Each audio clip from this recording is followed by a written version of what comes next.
Friends, 575 days of war. Nagorno-Karabakh hostilities have reduced sharply. After three-way agreement, including Russia and Azerbaijan, Armenia capitulated. Its military formations laid down their arms, left combat positions and military posts, and were totally disarmed and have finally left Nagorno-Karabakh. Russia also accepted reintegration of Karabakh, Armenia into Azerbaijani society, and therefore the so-called independence of Nagorno-Karabakh, which was continuing since 1988 onwards, even after disintegration of USSR, is over. The disgraceful act by the Armenian leaders, after having fallen totally to American imperialism, is exposed. From the war zones, starting on the interdiction missions, the Ukrainians launched mini missiles on Crimea using 11 Sukhoi 24M bombers, which got airborne from Staro-Konstantinovo airfield. But after reaching Odisha Nikolaev regions, only a pair reached to Artsakh and 8 Storm Shadows were launched. Another 2 of them reached Black Sea, flying at a very low level, and launched 5 cruise missiles. However, most of them were shot down by the Russian air defense, especially over Cape Tarkhankut and other regions. The Ukrainians are able to use air power, especially at low level, and using dummy tactics, which Russians still got to counter them. In the meantime, they also launched missile attacks on Belgorod and other regions, and of course artillery and drone attacks are continuing in different regions.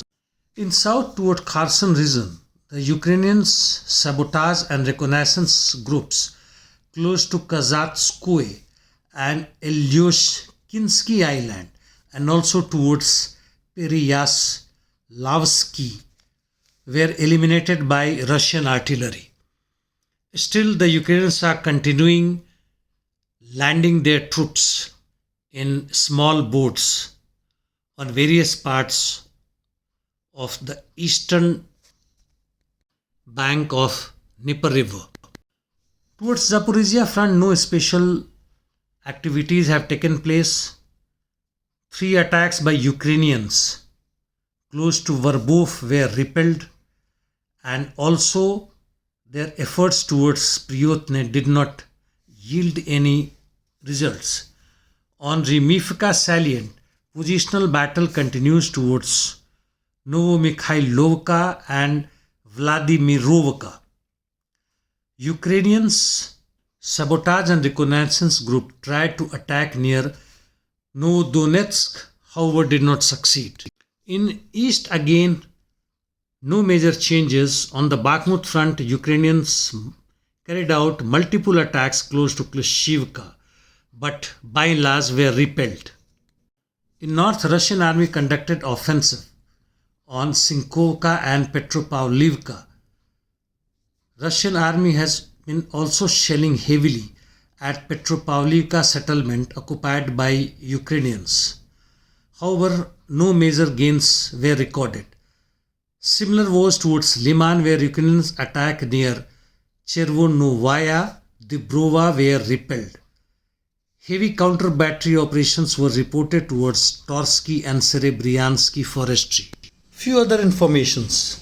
Bulgarian farmers blocked roads across the country when Bulgarian government decided to lift ban on imports of agricultural produces from Ukraine.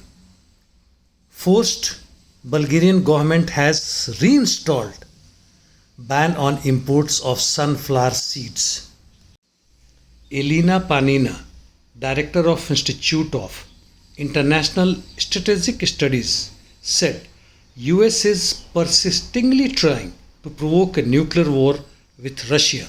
And she quotes various examples like in last 18 months breaking all taboos by providing all forms of long range weapons. And that's all for the day, friends. See you tomorrow.